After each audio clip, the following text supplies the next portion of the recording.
വരണം, ഒന്നിരിക്കണം, ഇത് നോക്കണം.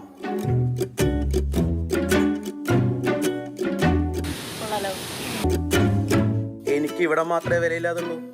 അങ്ങ് ന്യൂയോർക്ക് ടൈംസ് സ്ക്വയറിൽ ഞാനേ ഉണ്ടായിരുന്നുള്ളൂ മുഖ്യൻ ഇരിക്കാൻ. സ്റ്റേജും കണ്ടതാണല്ലോ.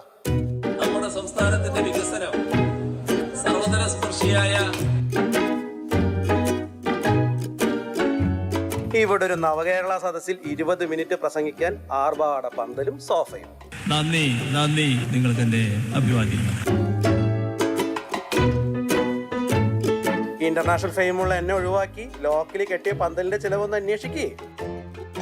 പെട്രോൾ ഒഴിച്ചാൽ ഇത് തീ കത്തില്ല. സാധാരണ ബ്ലേഡോ കത്തിയോ ഒക്കെ കൊണ്ട് കീറിയാൽ ഇത് കീറിപ്പോവില്ല. അങ്ങനെയുള്ള ടെക്നോളജി ഉണ്ട്. പിന്നെ ഫാബ്രിക്കേറ്റ് ചെയ്യുന്നതിന് ടൈമിംഗ് കുറവായിരിക്കും, ഡിസ്പാൻഡ് ചെയ്യുന്നതിന് ടൈമിംഗ് കുറവായിരിക്കും. അങ്ങനെയൊക്കെയുള്ള ഒരുപാട് ഗുണങ്ങളുണ്ട് ഇതിന്. ഇതിന്റെ ചെലവും കൂടുതലാണ്, ഇതിൻ്റെ കോസ്റ്റ് കൂടുതലാണ് സാധാരണ ഇതിനേക്കാൾ.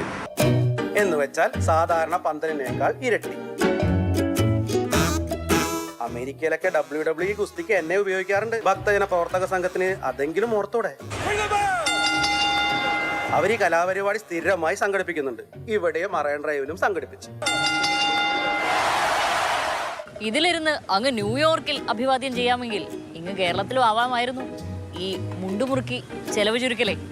സാമ്പത്തിക പ്രതിസന്ധി ഇടയ്ക്ക് മറക്കുന്നുണ്ട്. ഞങ്ങൾ ഓർമ്മിപ്പിക്കാം.